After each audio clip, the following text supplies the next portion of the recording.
Y mire, el otro tema de desarrollar, ya se lo comentaba al inicio, es sobre la iniciativa de amnistía y la ley de amparo.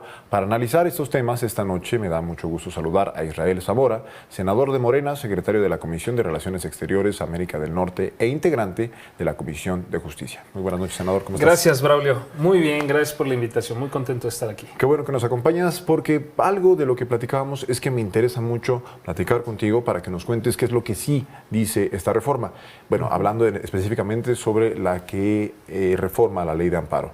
El debate estuvo bastante interesante. Cuéntanos, ¿qué es lo que plantea esta reforma? Mira, esta reforma modifica dos artículos. El artículo 129 de la ley de amparo y el artículo 148 de la misma ley.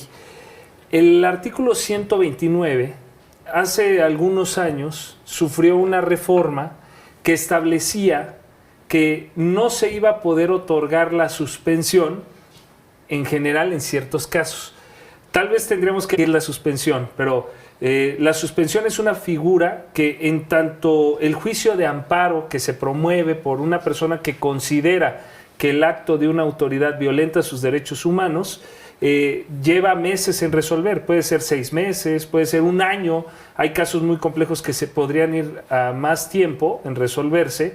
Y en tanto ocurre que se da la decisión del juez de distrito que está conociendo del caso, de la Suprema Corte, del Tribunal Colegiado, lo que sea, mientras eso sucede se otorga la suspensión. Bueno, estamos hablando de esa figura jurídica que a veces muchos han confundido con el amparo. Ajá. Y ocurrió incluso dentro del debate.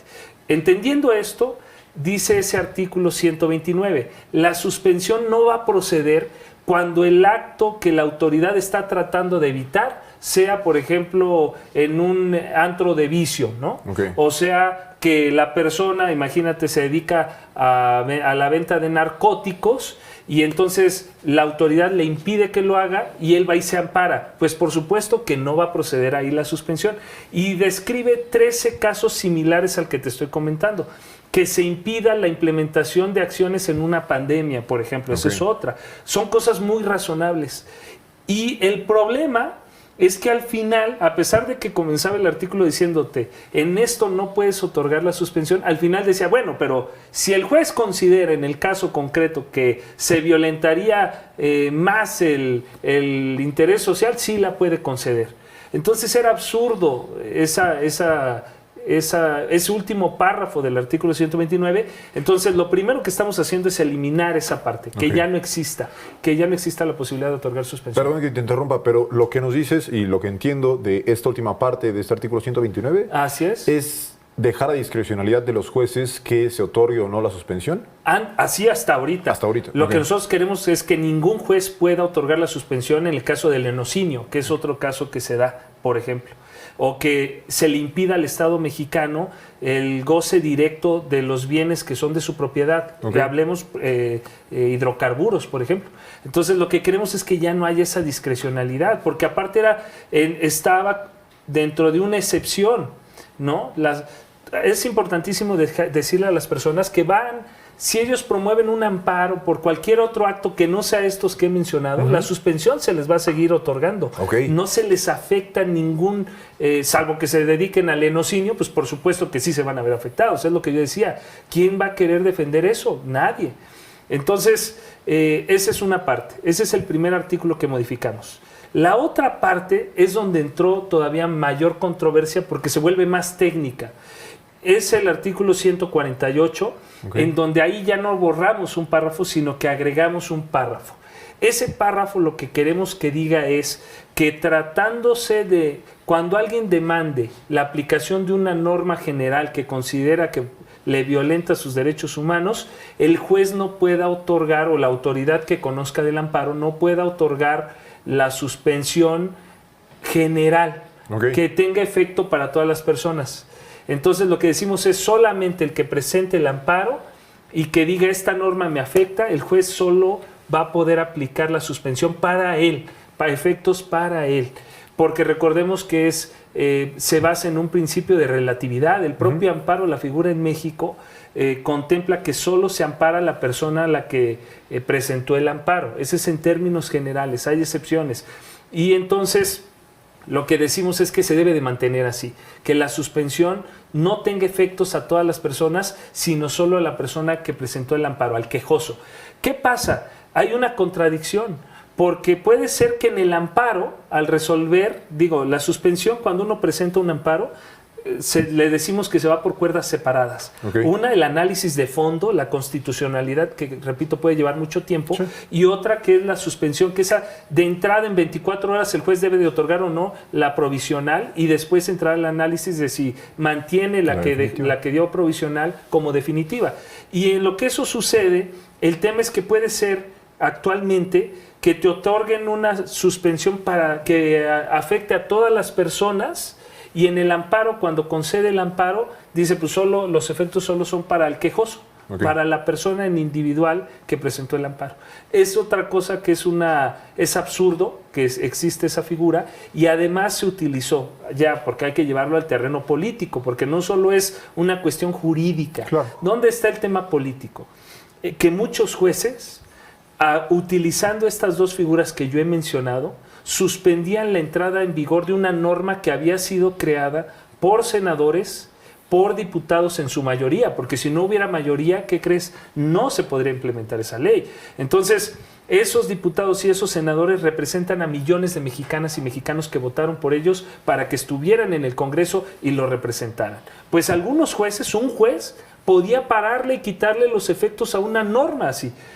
Eso ¿En qué casos ha ocurrido? Pues mira, ha ocurrido en muchas de las acciones que nosotros hemos implementado en la transformación, ¿no? En este proceso de transformación, en normas que considerábamos, por ejemplo, la reforma eléctrica, que consideramos que se había perjudicado a la CFE, y entonces se otorgaban la suspensión de inmediato y ya no podía surtir sus efectos este tipo de leyes. Es decir, en este caso en específico, se reformó la ley de la industria eléctrica para darle prioridad a la Comisión Federal de Electricidad como empresa productiva del Estado, pero una empresa que se dedicaba también a la energía eléctrica privada metía un juicio de amparo, le otorgaban la suspensión. Y dejaba sin efectos toda la ley. Toda la norma, no únicamente al quejoso en este caso. Así es, hasta en tanto no se resolviera el fondo del asunto. Dice, no, pues en lo que se resuelve, la suspendemos. ¿Y en qué se sustentaba esta suspensión a una norma general? Pues en una facultad discrecional que tienen actualmente los jueces. Okay. Y lo que nosotros queremos decir, y aparte no solo al quejoso, sino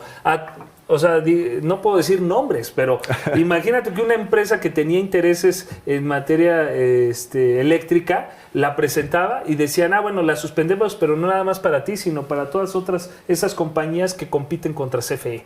Era absurdo, es absurdo, porque repito, hay un principio, viola el principio que es una presunción, nosotros le llamamos iuris tantum, o sea, se consideran válidos y constitucionales los actos de las autoridades hasta en tanto no haya una resolución judicial o administrativa que determine lo contrario, ¿no? Entonces, nosotros creemos que se violenta ese principio, que además es un principio en materia administrativa.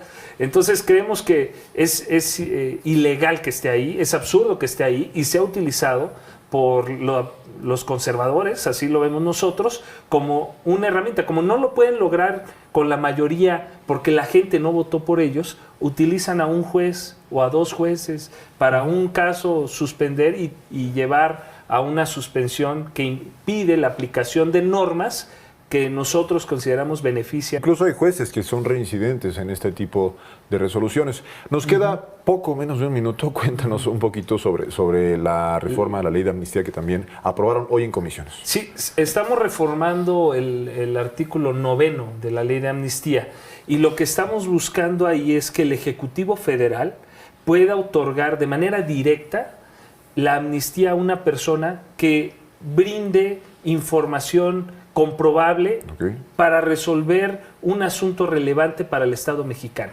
Un asunto para conocer la verdad en casos que son relevantes para el Estado mexicano. En esos casos, el Ejecutivo Federal podría darle la amnistía a esa persona a cambio de que dé información que permita llegar a la verdad de casos que sean relevantes para el Estado.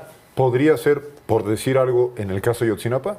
Podría ser en el caso de Ayotzinapa y muchos otros que incluso sería peligroso mencionar, tal vez, porque la vida de las personas podría correr peligro, en tanto que puede decir aquellos que tienen intereses de que no se conozca la verdad.